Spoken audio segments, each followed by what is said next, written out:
mini n'a bolomada dugu Mali kɔnɔ Mali kɔ kan Bouakar Sidiki Bouakar Fi an sigira kɛnɛ kan min ye sɔrɔsiw ka sayɛlɛma seli tɛmɛnen kɔfɛ Bouakar k'a dɔn kununko caman kɛ ka sababu kɛ min ye hakilijigi ye ani hakilijagabɔ Bouakar ka ɲɛsin an ka sɔrɔsikuluw ma elɛ ni an bɛ foli kɛ ni ka tanuni kɛ ka ɲɛsin jamana sɔrɔdasi bɛɛ lajɛlen ma kɔrɔlen ni kura min bi baara la min di baara la Bouakar k'a dɔn balolen ani minnu dara kiyama faso jɔli ani faso kisili la Bouakar nin y'an don k'a ye an sigira kɛnɛ ka min ye sɛbɛnw ye u sɛbɛn kɔrɔ bɔn bɛ Hamɛ Jakite bara k'an jaw ta nka baara in bɛɛ lajɛlen bɛ Gibson Control bolo sabula fiɲɛ tulukala naamuni k'a jija k'a yari diɲɛ fa bɛɛ ji bi jijo la n'ale kɔni ye yamaruya di Bouakar k'a dɔn ne bɛ se ka n ka minɛnw bɛɛ cɛ ni ka taa n dati min ye Alukuma denkɛ ye Bamagaji i k'a dɔn ne bɛ taa n da ale kɛrɛfɛ dugu jabali awɔ n bɛ taa n da n dɔgɔnin kɛrɛfɛ Bamagaji kɔni awɔ fɛn de b'a kunna sinon e dɔgɔnin ne fana ye mun ne tɛ taa i da ne kɛrɛfɛ e kɛrɛfɛ i kɛrɛfɛla ka kala n di kalaman fɛ e ta ye fɛn Jibi non Bouakar ne bɛ n bolo Bouakar don n bi bɔ ni sɛbɛn ye sɛbɛn min n'u k'a ma l'indépendant a bolo ko siɲɛ 60 siɲɛ 700 siɲɛ 70 ani siɲɛ 2 u ye dɔ kɛ Bouakar Sidiki min ye Musa Bilali Sidibe nin ye Bilali ka sɛbɛn ye i k'a dɔn jamanakuntigi kumana san 60 ani san 5 Mali i k'a dɔn armée a sigira sen kan Bouakar i k'a dɔn dɔɔnin tɛ tɔtɔko la kabini diɲɛ kununko ka n'a bila bi la yɛlɛma min donna l'armée kɔnɔ jamanakuntigi ale min ye armée fana ɲɛmaa ye a kumana Bouakar Sidiki a kumana ni ka kɔrɔfɔ caman bolo da min ni min bi sen na dabali min digɛra wulikajɔ minnu kɛra Bouakar Sidiki i k'a dɔn kɛlɛ Asimi Goyita a y'i da don nin bɛɛ lajɛlen na a ko an bi doni minɛ ko bi Bouakar Sidiki k'a dɔn hali bi n'a ka bi ale ma fa sabula min ye sɔrɔsiw ye i k'a dɔn wulikajɔ kuraw ani dabali kura minnu kan ka tigɛ a ko dabali tigɛlen don o ti ɲɛ fo k'a sɔrɔ kankuraw n'o ye sɔrɔsiw dagayɔrɔ ye fo yɔrɔ caman de ka dilan Bouakar Sidiki n'o y'i bɔ yen wulikajɔ ni jateminɛw kan ka kɛ yɛlɛma minnu kan ka kɛ minɛn minnu sɔrɔla ani minɛn wɛrɛ fana bɛ kɔfɛ minnu kan ka na a y'i da don nin bɛɛ lajɛlen la général d'armée Asimi Goyita min y'an ka kɛ a ma tɔtɔko la Bouakar Sidiki k'a dɔn jamanadenw y'a sɛbɛkɔrɔ lamɛn lakana bolo kan sabula an mago b'o de la a y'a jira k'a fɔ Mali armée bɛ wulikajɔ ani ɲɛtaa min na bi gansan tɛ jateminɛw de kɛra awɔ ni ka fara ɲɔgɔn kan kɛ minɛnkura diɲɛ laban minɛnkuraw sabula i k'a dɔn Bamajuw kelen bɛ ka kɛlɛkura min boloda Bouakar Sidiki k'a dɔn ɲɛngwɛn kungokolo kɔnɔ an ɲɛ bɛ ɲɔgɔn na an k'a kɛ kuaba ye a k'o t'u fan fɛ u ta kan bɛ balinda ni sɔni ye Bouakar Sidiki sabula hali bingali min bolodalen don fɛ ka ɲɛsin an ka camion minnu bɛ taji doni walima ka taa bin i k'a dɔn maa gansan wɛrɛw kan min ye usines ye ka bali ka sin ka taa tasuma bila la k'u kɔda a ko min bɛ sen na dɛ o kɛlɛ kura de daminɛlen don wa o minɛn de fana bɛ ɲini Bouakar Sidiki wulikajɔ bɛna boloda minɛnkuraw minnu bɛ hadamaden yɛrɛ lajɛ dibi la k'i bugunnatigɛ dɔn ni ka wulikajɔ kɛ minnu bɛ sɛgɛsɛgɛli kɛ dabali kura k'a dɔn k'a fɔ nin jɛkulu in de bɛ nin yɔrɔ in na u b'a fɛ ka nin de kɛ nin de b'u kɔnɔ minɛn minnu bɛn'o baara kɛ dɛ n'a bɛ jɛsɛginna ni jamanabaw bolo a ko o minɛnw bɛ san Bouakar Sidiki n'o minɛnw sanna i k'a dɔn min ye sɔrɔsiw dagayɔrɔ n'o ye kanw ye Bouakar Sidiki k'a dɔn caman bɛna dayɛlɛ min ye doyila ye ɲɔrɔ kɔnɔbugu Bouakar Sidiki n'o kɛra camancɛ bolo kan i k'a dɔn o lakana bɛ sabati sabula sɔrɔsiw filɛ nin ye Bamajuw ka duguyɔrɔ caman bɛ o fana dɔnnen don kunnafoniw jɛlen don n'o y'i bɔ yen Bouakar Sidiki k'a dɔn sɔrɔsi bolofara min bɛ siraw dilan u bɛ mugu ci u bɛ dilanli fana kɛ o de ye génie militaire ye a ko génie militaire min ye dabali kura ye fɛɛrɛ kuna bɛna tigɛ ka d'olu fana ma Bouakar Sidiki k'u ka baara kɛ lafiya la n'u ma ɲɛ siraba dilanw ni pont dilanw kɔ marifa fana b'u bolo min b'a to u bɛ se ka mugu ci a ko nin bɛɛ lajɛlen ye dabali kura nin bɛɛ lajɛlen ka siraba dilan bɔ civiliw bolo a tɛ sɔrɔdasiw ma merci kuma ka ɲi Bakari a ko min ye kɔnɔbɛla ye Bakari Sidiki k'a dɔn biɲɛkura bɛna falen sabula attaquement minnu bɛ kɛ hali n'a sɔrɔ n'o nɔgɔyara Bakari Sidiki i k'a dɔn wulikajɔ kuraw bɛna boloda ni ka faranga kɛ i k'a dɔn lakana bolo kan min bɛ se k'a to hali bi n'a ka bi an ka jamana a ɲɛtaa bɛ sabati kɛlɛ min ba anw da la nin ba manjuw ni ka dɔgɔ la sabula a bɔlen bɛ yɔrɔ wɛrɛw de la jamanaba minnu jɔlen don nin ko kɔfɛ a dɔnnen don Bakari Sidiki k'a dɔn wulikajɔ kuraw bɛna boloda an fana fɛ fɛɛrɛ kuraw bɛna boloda sabula min ye nin bingani wale in ye Bakari Sidiki i k'a dɔn foyi fana t'o ban f'i ka kɔn ka dabali de tigɛ ka kɔnɔ k'u kɔnɔ o don n'o kɛra Bakari Sidiki siɲɛ kelen siɲɛ fila u yɛrɛ n'a dɔn ko bɛ sen na o tuma ale Asimu Goyita a bɛ min ɲini jamanadenw fɛ hali bi Bakari Sidiki i k'a dɔn muɲu ni sabali min bɛ jamanadenw na ko in dɔn man jan bilen koyi wa an k'an jan don kunnafoni jugu la Bakari Sidiki an k'an jan don kunnafoni bayɛlɛmaniw na an yɛrɛw kana kɛ sababu ye min ye o kumaw ye ka dɔ fara o janya walima k'o barika nin kun ye sɛbɛn ye Musa Bilali Sidibe ka sɛbɛn don an ye min bɔ indépendant kɔnɔ a ka bi bɔli la karamɔgɔ dama tun wara Musa Bilali Sidibe an bɛ a fo ka fara l'indépendant o fasarili jɛkulu kan ni ye n tɛgɛ don ni sɛbɛn bɛ bɔ sɛbɛn min k'a ma ko le pays jamana le pays sɛbɛn fura ye nin ye a san 12 ye a bɛ bɔli la wa nin y'a bɔli ko 1612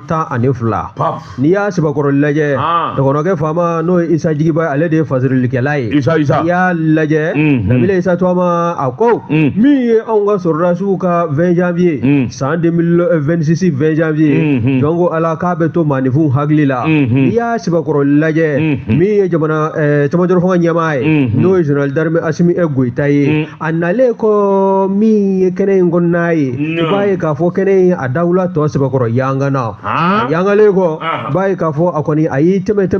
kulu minnu bɛ finitigilakaw la a y'o bɛɛ lajɛlen lajɛ ka ban a taalen sigi a sigiyɔrɔ la munumunu salo o bolo dala finitigilakaw fɛ u tɛmɛ n'a ɲɛkɔrɔ minɛnkura minnu n'olu dila o bɛɛ ma bɔ koyi o ye dɔɔnin dɔrɔn de ta la ni kana tɛmɛ n'o ye maalimu ɲɛkɔrɔ fa b'i la o an b'an ka fɛn bɛɛ bila kɛnɛ kan tamasiyɛn de bɛ échantillon awɔ a tɔ de bɛ dogo jɔna kɛ o kɔni o y'o baara boloda o bolodalen o kɛnɛ kɔnɔna na ye i b'a fɔ laadalako la nin bɛna kɛ hakilina ye a tako 16nan ye ni an b'a wele ko 16e jugeant n'i y'a sɛbɛkɔrɔ lajɛ min ye chèque géant dɔ ye o kɔni bɔla cɛmancɛ fanga ɲɛmaa yɔrɔ ka di ministre de la défense ma min kɔni n'ale dun bɛ ka sɔrɔdasiw bɛɛ lajɛlen jɔyɔrɔ fa kɛnɛ kɔnɔ chèque géant ye a musaka n'i y'a dagosi lajɛ a sɛbɛkɔrɔ ka girin CFA wari miliyari 17 a n'a kunkan fɛ o bɛ ta ka di minnu ma i bɛ o dɔn wa o de ye sɔrɔdasi minnu kɔni n'olu binna kɛlɛdagaw kɔnɔna na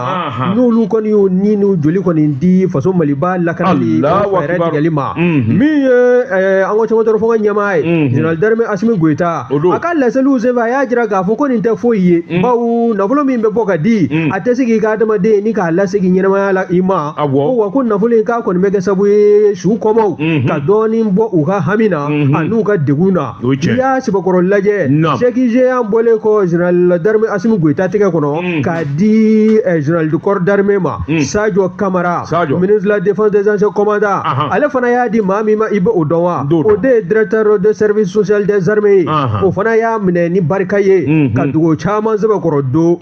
n'i y'a lajɛ ni min ye nin famille minnu bɛ yen n'o de ye sɔrɔdasi minnu bɛ na kɛlɛdaga ninnu kɔnɔna na jamana kunbabɔli la a bɛna kɛ sababu ye u ka denbaya minnu b'u kɔ k'u caman ɲɛji ni k'a sɛbɛkɔrɔ cɛ kɛnɛ in fana kɔnɔna na médaille dikɛlaw bawo min ye médaille de croix de la valeur militaire ye o 4 dila médaille de mérite militaire o 6 fana dila ka taa se médaille de sauvetage ma ani médaille des blessés o 7 fana dila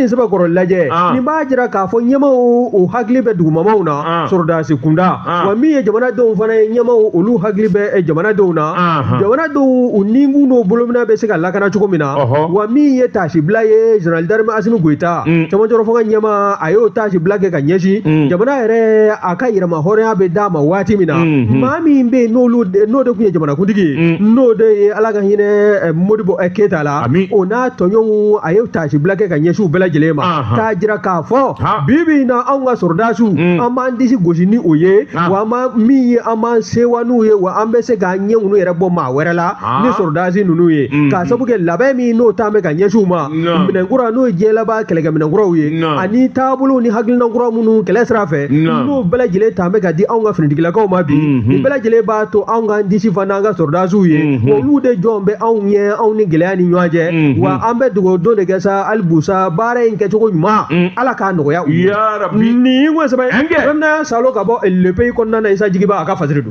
ne bɛ n bolo bugɔ ka don n bɛ bɔ ni sɛbɛn ye sɛbɛn min n'u kama Mali horizon a boliko 300 siɲɛ 20 ani siɲɛ 6 maa min y'a sɛbɛn a tɔgɔ de ko Lamini Bagayɔgɔ Lamini ko a k'i k'a dɔn Bamanjuw kɛlɛli Boubacar Sidiki i k'a dɔn an t'an sigi bilen k'u kɔnɔ koyi u mana kɛ diɲɛ wo o wo la armée bɛ wuli ni k'u sɛgɛrɛ sabula a minɛn b'u bolo a dɔnniya b'u la a fɛɛrɛ b'u la Boubacar Sidiki k'a dɔn farafinna jamana minnu fara lamɛn ɲɔgɔn kan n'o ye AES an kun tilenna de ye kelen ye koyi Boubacar Sidiki fara ɲɔgɔn kan o de bɛ kɛ sababu ye min ye k'o yɛrɛ ye k'a barika ni ka fanga don a la kosɛbɛ sɛbɛnnikɛla ko a ko kunnafoni dira armée min ye chef d'état-major général u ka kunnafoni di so a ye kunnafoni jɛnsɛn kunnafoni minnu sinsinlen don ni dalu jɔnjɔn ye Boubacar Sidiki sabula wulikajɔ minnu kɛra i k'a dɔn nin tile fila in na dugu min n'u k'a ma ko Tasu Barat Tasu Barat ale filɛ nin ye kilomètre 19 o de b'a ni ayiwa Akibar ni ɲɔgɔn cɛ olu fana bɛɛ lajɛlen de bɛ Andarbukan o mara kɔnɔ Boubacar Sidiki so min kɛra k'a dɔn k'a fɔ Bamaji jɛrɛjɛkulu ka dabali ti ban maa kekundon k'u ka keguya o y'u dungo ye sabula u kun kelen bɛ ka moto katakata ni moto siɲɛ saba Boubacar Sidiki k'a dɔn kelen bɛ k'u sɔsɔ minɛnw na mɔgɔw yɛrɛ dogolen b'o kɔnɔ koyi Boubacar Sidiki k'a dɔn olu kɔni bara k'u dɛmɛ olu y'a sɔrɔ armée bɔr'u kalama a mɛnna sabula armée tun bara k'u dɔdɔli ma fo ka taa jɛya k'a dɔn k'a fɔ jɔnko a la an sigalen don fɛn min na o de ye nin ye Boubacar Sidiki sɛbɛnnikɛla ko tuma min ni kunnafoniw nana jɛya Boubacar Sidiki u y'u to sangaba 7 la n'u ko law Boubacar Sidiki i k'a dɔn ni hadamaden b'u yɛrɛ kelen ye ani minɛn jɛnsɛnnen awɔ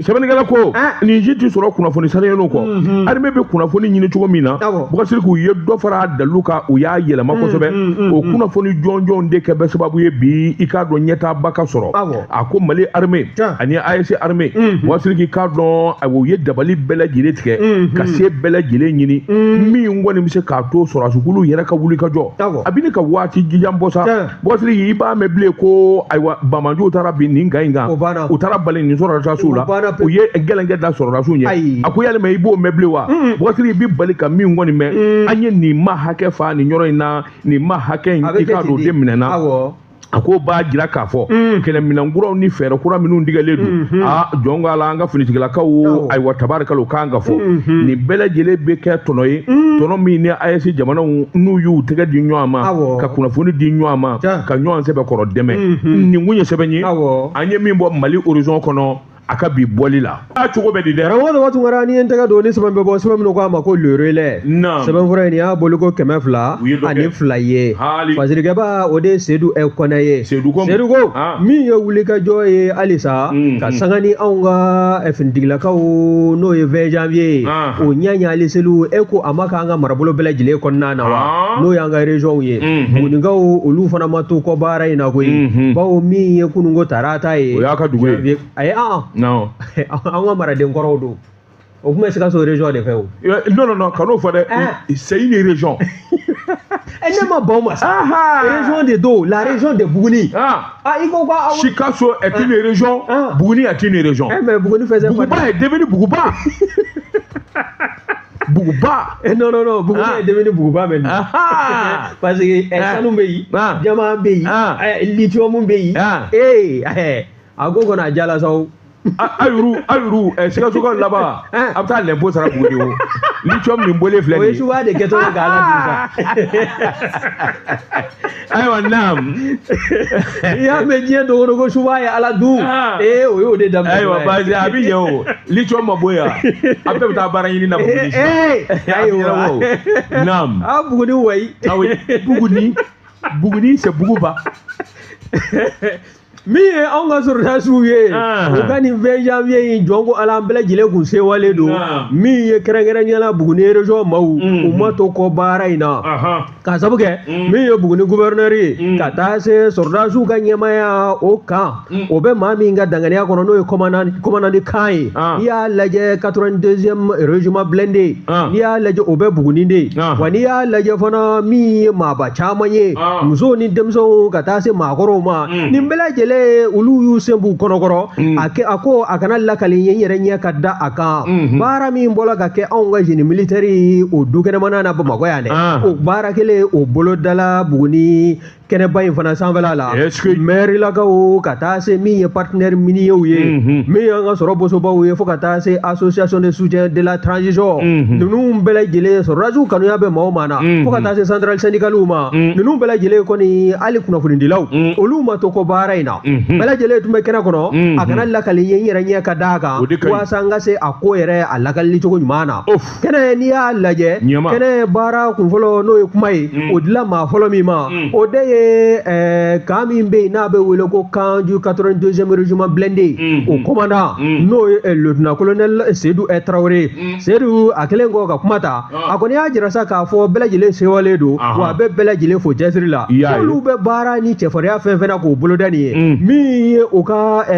dugudenw ye n'o ye population civile ye olu de ye danaya da finitigilakaw kan olu de fana bɛ kunnafoni sanuman di maa jugu mana ye fan o fan fɛ wa k'a bɛ kuma kelen min fana fɔ o de ye halisa dɔ ka fara danaya in kan kunnafoni sanuma dɔ ka fara o dili kan wa min ye an bɛ jɛkulu belebele min fana kɔnɔna na ni jɛkulu in yɛrɛ kɔni diɲɛ don o don a bɛ mɔnɔ kura bɔ alliance des états du Sahel jɔn ko ala ko min ye AES jamanaw ye baara kunba caman bolo d'an bɛ kɔsada ninnu na min kɛla sabu ye Bamaji ka se k'a ɲa k'a sɛbɛkɔrɔ tɔtɔ min ye ɲa ye k'a jeni k'a ban pewu min ye mugujugu ye k'a fili u kan o taabolo minnu filɛ nin ye k'o kɛmɛ sabu ye dɔ ka se ka bɔ maa jugu n'o ye jatigɛwale bolodabaw olu ka wulikajɔ ka se ka dɔ bɔ u ka galabu la nka n'i y'a sɛbɛkɔrɔ lajɛ i b'a ye fana k'a fɔ kɛnɛ in kɔnɔna na maaba caman fana tun bɛ yen i y'a dɔn da tun la sivililaka ninnu caman na wa n'i y'a lajɛ fana min anw ka sɔrɔdasilaka minnu n'olu tora kɛlɛdagaw kɔnɔ kɛlɛkɛnɛw sanfɛla la olu ka filiyabaatɔ u caman tun bɛ ka taa se denw ma hali anw ka mugutigi kɔrɔw n'o ye ancien commandant ye ninnu bɛɛ lajɛlen tun bɛ kɛnɛ kɔnɔ ka taa se chef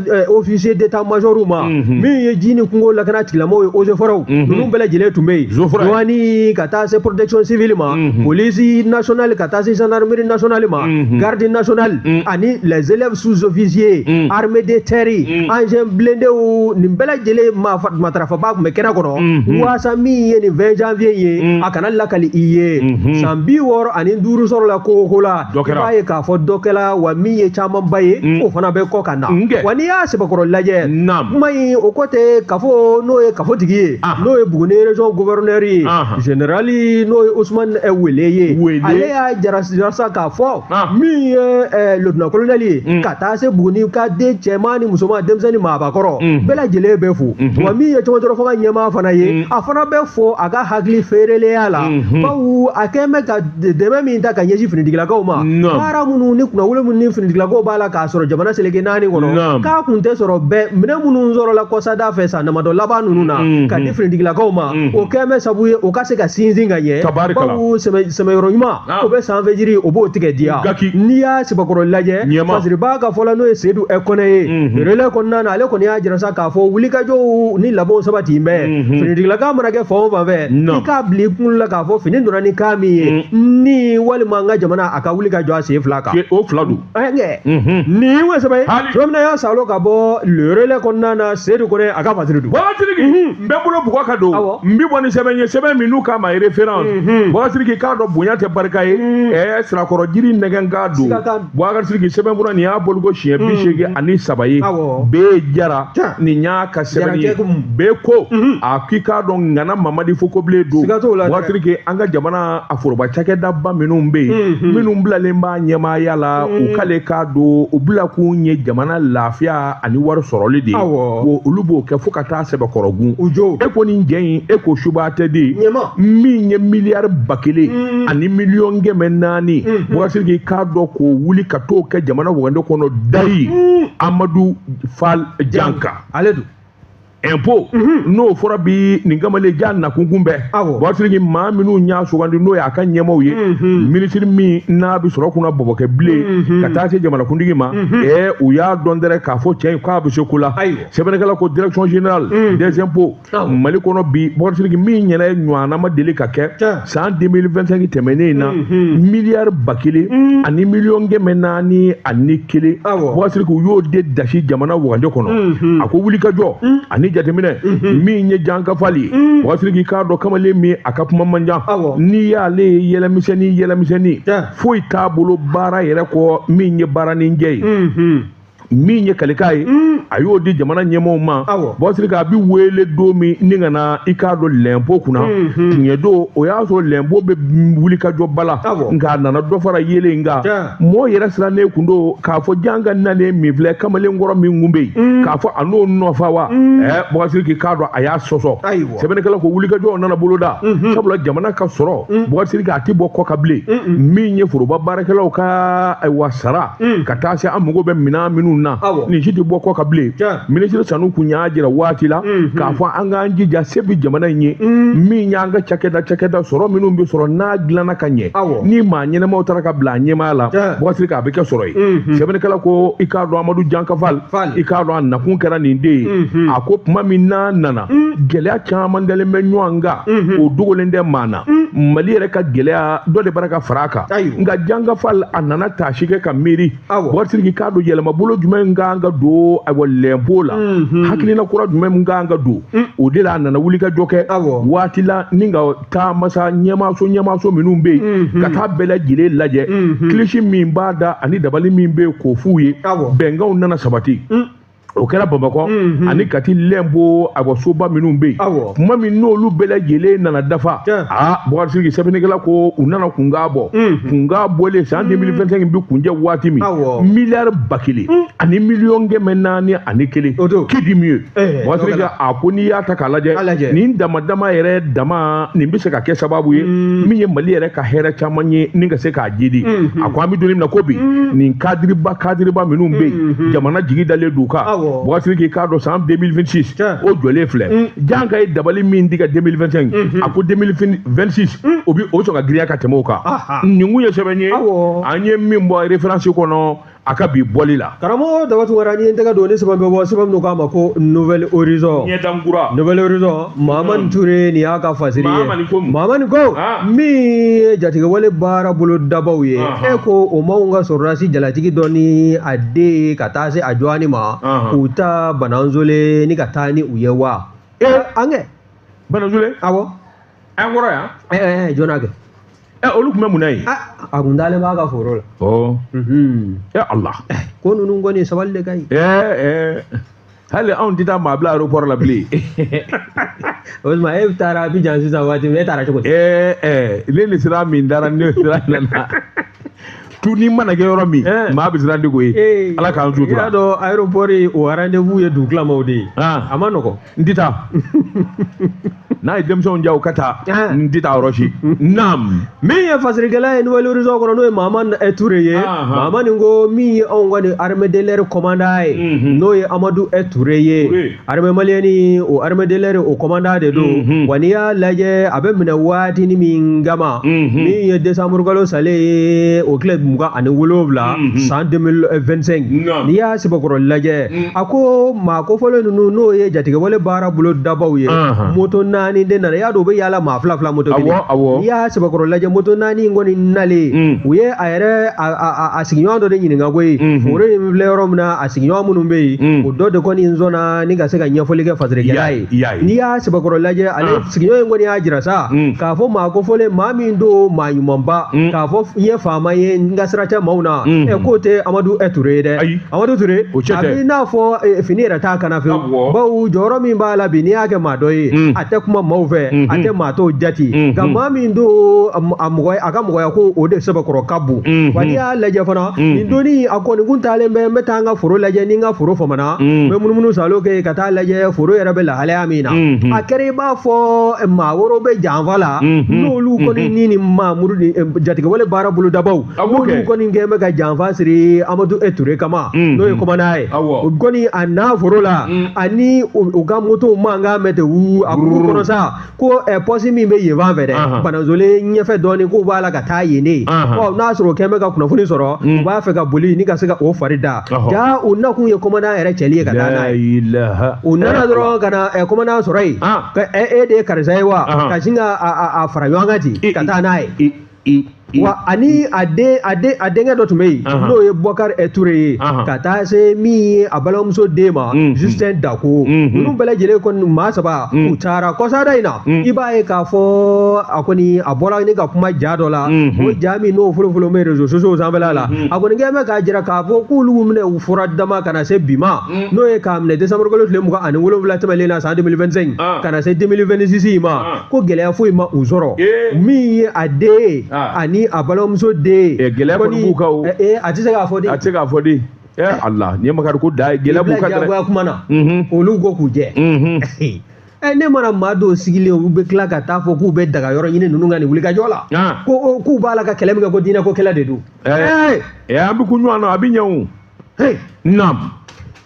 min ye commandant Amadu Ture ye n'an ko ala a bɛ bolo la an bɛ don min ko bi wa min ye wulikajɔ ni fɛɛrɛ ni dabaliw bɛɛ lajɛlen kɔni b'a la ka tigɛ sa a bɛ se ka bɔ ni maajugu ninnu sɔnni kɔrɔ cogo min na a n'a a den fila a denkɛ n'o ye Bukari Ture ye fo ka taa se balimamuso den ma n'o ye Justin Dako ye wa n'i y'a sɛbɛkɔrɔ lajɛ min sigiɲɔgɔn min n'o kɔni sɔnna ka kuma fasirikɛla ye ale y'a jira k'a fɔ fan wɛrɛw fɛ ko maaw kɔni kɛn bɛ k'a fɔ sa k'a fɔ min ye commandant Amadu Ture ye a n'a den fila n'o ye a n'a denkɛ n'a balimamuso den ye olu ka ta ni ka taa n'u ye terroristelakaw fɛ ko maa wɛrɛ bɛ janfa la a tɛ se ka kɛ ten o hali a bɔtɔ ka taa foro la a fɔra de kana siga ni wo sɛbɛn y'a salo ka bɔ Nouvelle Horizon kɔnɔ Mamadu Ture a ka fasiri dun Bakari an ka Tezara premier min ni ka n taara nana dantigɛli wɛrɛ tɛ o la Bakari Sidiki ne bɛ n bolo bugɔ ka don n bɛ bɔ ni sɛbɛn ye sɛbɛn min n'u k'a ma le témoin chère Bakari Sidiki k'a dɔn sɛbɛnfura in nganaw don sabula bi ko m'u bila bɔli la min ye Seydou Jakite Seydou Jakite nin y'a ka sɛbɛn ye san 4 Bakari k'a dɔn Dankɔrɔba taar'i da Ibrahim Bakari Keita Bakari Sidiki k'a dɔn Dankɔrɔba taali a ka saya kɔ e ko a diyara kɛlɛbaw la Bakari i bɛ se ka diɲɛ fɛn bɛɛ fɔ IBK ma n b'a fɛ o ye jo ye ne yɛrɛ t'a fɛ o ye jo ye Bakari nka kuma kelen bɛ yen k'a fɔ Ibn Bakari Keita kun tɛ jamana in fɛ i ye kalo tigɛ Bakari k'a dɔn a ka jamana kanu ani jamana fɛ o de y'a ta ka taa di a juguw ma maa minnu n'a y'u ta ka gɛrɛ a la k'u dɔ dɔli ma k'u dɛmɛ ka fɛn k'u ye olu de labana k'a janfa Bakari Sidiki k'a dɔn janfa a tɛ to don kelen na sabula Ibn Bakari Keita kɔni y'a ta kɛ ale taara lahara Bakari Sidiki k'a dɔn ani maa minnu gɛrɛla ɲɔgɔn na a dara cɛ minnu na Bakari Sidiki k'a dɔn a nagakɔrɔmaw n'a kɛrɛfɛmaw nin damanda de kɛra janfaba ye Bakari sɛbɛnnikɛla ko i k'a dɔn janvier kalo tile 16 dɔn san 2022 Dankɔrɔba in i k'a dɔn a somayɛlɛmana min ye kalo 6 kɔfɛ Bakari Sidiki k'a dɔn ayiwa a ka fanga o laban de nana dafiri fanga in dafirila cogo min na Bakari Sidiki i k'a dɔn n'i y'a ye n'i y'a ta k'a lajɛ yɔrɔ jan fɛ ka n'a bila surunman na Bakari Sidiki jɔnwala i b'a dɔn k'a fɔ maliden ka jugu hadamaden yɛrɛ de ka jugu i bɛ ɲɛ maa minnu ma Bakari Sidiki o dun de laban bɛ tila k'i janfa a ko Ibn Bakari Keita nɔfɛma jumɛn bɛ yen kelen yɔrɔ surunama ni yɔrɔ janama min ma janfa Bakari Sidiki k'a dɔn IBK maninkakɛ ani hɔrɔnya sara ani layidu sara ani jamana kanu sara Bakari Sidiki ma o ma b'a la k'i y'a janfa yɔrɔ suru ni yɔrɔ jan i ta fila ni tila dɔw kɔni y'u ta y'u ɲɛna diɲɛna yan o Bakari Sidiki k'a dɔn lahara i k'a dɔn o ma se ban nka kabini diɲɛna yan dɔw ta ye san 4 min ni Ibn Bakari Keita sara n'i y'a nɔfɛ maa kelen na fɔn fɔ ye Bakari Sidiki e ka jateminɛ k'u laban nin u ye mun ni mun de kɛ Ibn Bakari Keita la u ye mun fɔ Bakari Sidiki waati dɔ sera sa nin jamakulu in ka bɔ ɲɔgɔn fɛ u da k'a fɔ diɲɛmaa ye anw de IBK janfa wa anw malola wa an bɛ yafa ɲini fɔn fɔ bɛ se k'u kisi lebu ni malo tɔ ma a tɔ tɔrɔ de ye Bakari Sidiki Ibn Bakari Keita i k'a dɔn a dara cɛ minnu na k'u gɛrɛ a la a ye hɛrɛ kɛ minnu ye a ye minnu da k'u kɛ faamaw ye ninnu de laban laban nana fara ɲɔgɔn kan n'i ye tariku lajɛ Ibrahim Boubacar Keita a laban de ye ninnu wele don dɔ la aw ko min n jɛnna n'a bɛɛ ye a ko fɛn o fɛn a ka kɛ jamana kɔnɔ n jɛnna n'a bɛɛ ye u ko ayi e yɛrɛ de an bɛ yɛrɛ de jɔyɔrɔ fɛ a tun bɛ dɔw ɲɛna sa k'olu ka minisiriya o dugu jɛra a bɛ dɔw kɔnɔ k'olu ka directeur généraliya o tile bɔra ne y'a f'e ye n ko Mali gɛlɛya tɛ dɔwɛrɛ ye dɛ Boubacar Sidiki min ni min kɛra min na n'an b'a yafa ɲini a daminɛ Amadu Tumani Ture la e k'a daminɛ Amadu Tumani Ture la janfa min taara ka nin jɛ in sɛgɛrɛ Boubacar Sidiki b'o la cɛmancɛ fa ala maa tɛ wasa wa don min a bɛ bɔ Dakar ka segin ka na Mali kɔnɔ mobili tɛ ɲini ka yɛlɛma o kan wa o tɛ kelen ye Boubacar jamana in kɔnɔ président ka bɛɛ kuluba mɔgɔw tɛgɛ lankolon ka bɔ dugu kɔnɔ ka yɛlɛ ka t'o bugɔ ko f'u k'a fa jɔnkun na nin ye hɛrɛ tɔɲa ye jamana in kɔnɔ Ibrahim Boubacar Keita a ɲɛna maa minnu ma k'u wele ka diɲɛ fɛn bɛɛ k'u ye olu de farala ɲɔgɔn kan k'a janfa siga t'a la dɛ anw tɛ fanga ɲini bilen koyi e yɛrɛ de bi bɔ a la ni ala ye maa min dɔw yɛrɛ tan ka a bɛ yen olu tɛna kɛ minisiri olu tɛ kɛ minisiri o tɛ kɛ directeur ala ye cɛ o cɛ don a la n'i k'i b'a bɔ a la e bi sa kana siga ni ala y'a tigi bɔ yen i b'a sɔrɔ a ka hɛrɛ b'o de la k'e bi malo o tigi kɔ nin kun ye sɛbɛn ye an ye min bɔ le témoin kɔnɔ sɛɛrɛ karamɔgɔ tɔgɔ tun kɛra le témoin an bɛ u fo ni tɛgɛ don ni sɛbɛn bɛ bɔ sɛbɛn min k'a ma ko le républicain worodugu jɛko ani foroba ɲada sɛbɛn fura ye nin y'a boli ko 7,398 ala ka hinɛ cɛbilen tara mɛnna ale ka journal don nin tɛrɛmɛli baden bɛɛ tara an bɛ kɔrɔkɛ kɔni e ka sɔ jigin n'a ji tɔ ye ayiwa naam kɔrɔfɔ ka ɲi naam fasirikɛla n'o ye Sidiki Adama Danbɛlɛ ye Sidiki ko min ye wulikajɔ ye halisa min ye anw ka armée ye forces armées maliennes olu ka kuma tɛ bɔ maana ka ban o bawo min ye génie militaire ye kɔsada in na min ye camanjɔrɔ fanga ɲɛmaa ye général d'armée Assimi Goïta jɔn ko ala a ye wulikajɔ kɛ halisa o wulikajɔ bɛ tali kɛ fɛn min na o de ye minɛ belebele wulubana minnu bɛ yen n'o bɛ se ka bila génie ka bolo kan n'i y'a mɛn ko génie militaire pont dilan min ye yɔrɔ wɛrɛw ye minnu bɛ se ka baara nɔgɔya finitigilakaw bolo terrain n'o ye théâtre d'opération ye o bɛ se ka nɔgɔya u ma cogo min na o minɛ o baara ninnu tɛ taa minɛ girinma minnu kɔ dɛ olu de tala kɔsada in na ni ka di général de corps d'armée Sadio Kamara ministre de la défense des anciens combattants n'i y'a lajɛ a kɔni ani sewa tun bɛ ɲɔgɔn na a donni kama i b'a ye k'a fɔ min ye génie militaire directeur ba ye o fana tun bɛ kɛnɛ kɔnɔ fo ka taa se finitigilaka jalatigi o camanba den tun bɛ yen ninnu bɛɛ lajɛlen kɔni y'a jira sa k'a fɔ nin baara min bɔlen filɛ ka kɛ camanjɔrɔ fanga ɲɛmaa fɛ ka minɛnw de san k'a di ministre des anciens combattants ma la défense ma a k'a di u ma n'o ye général de corps d'armée Sadio Kamara ye baara in ko a baara k'a cogo ɲɛna kosɛbɛ bawo génie a mago tun bɛ ninnu na o i n'a fɔ i yɛrɛ y'a fɔ cogo min na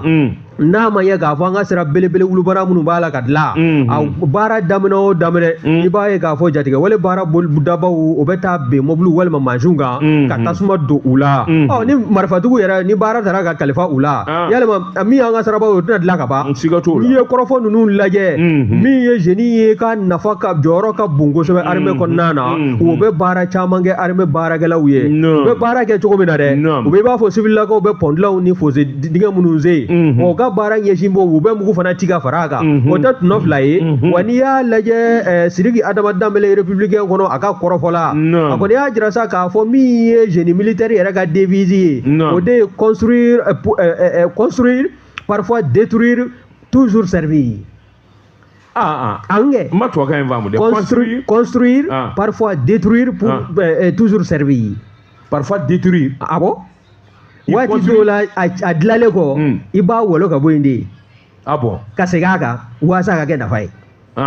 o de don e ma tubabukan faamu wa devise de ye construire o tɛ jɔli ye wa parfois détruire o tɛ cɛli ye kuma dɔw la i b'a tiɲɛ wa bada k'a dilantugu a ka kɛ nafa ye o de ye toujours servir o tuma mɛlɛkɛ tulogerew don naam ça c'est bien ça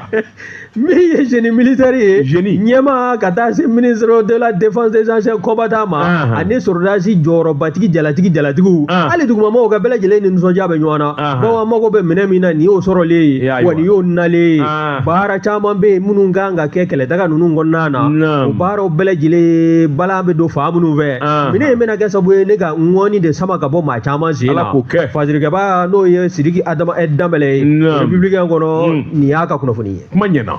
bon Sidiki waati n'a ka waati ma se bi ta an b'a bila yan canjala min nin kunnafoni kelen kan sini ni Ala sɔnna ma an b'i ye kɛnɛ kan Sɛbɛnnikɔrɔ bi bɔ an b'i ye kɛnɛ kan ka n'olu lakali Ahmed Jakite i k'a dɔn ale y'an dɛmɛ jaw la nka ka kumakan ɲɔni ka taa yɔrɔ jan o ye Jimson ye an ka foli ani tanuni o bɛ ka ɲɛsin kare ko mu Samura frère wallahi Ala k'e don MCA la safurula yafama wa i ma don safurula astaghfirullah yɛrɛ ɲuman i da cogo dɔn ne da cogo dɔn wa yafama ni ye kuma min f'i ma a b'i minɛ dɛ ayi n ko n ye yafa ɲini sa yafama an ko man gɛlɛn anw ye jeliw ye an ko man gɛlɛn e kɔni b'a dɔn ne taara walikaso kɔni kɛ o y'o kɛ o ye journaliste presse écrite sariyaw ye e ye ɲɛmaa ye i ka kalanden walima i ka ciden o ye reportage kɛ maa kan a ma diya ye a taara cybercriminalité la ni sariya y'i nɔ minɛ ɲɛmaa de bɛ wele dɛ i bɛ taa kaso kɛ. Mais j'ai compris. Donc c'est le directeur qui est convoqué. Mais c'est pas le promoteur du journal. Je suis le promoteur. Je suis le promoteur. Non, aïe, comme il est calendrier. Quand on est promoteur de journal. Promoteur B, il t'a sur promoteur ni directeur de publication B masqué. Bon, nous t'es masqué. Par exemple, le cas de Tidjane Dansokho et l'autre là. Qui pas avec gagner de nos donc faut m'obéir le journal. Non, écoute-moi. Ça engage la responsabilité du directeur de publication. Souvent le directeur de la rédaction. Ah, souvent. Mais Wadi Dola a bien directeur de publication. Ah, ça c'est entre vous.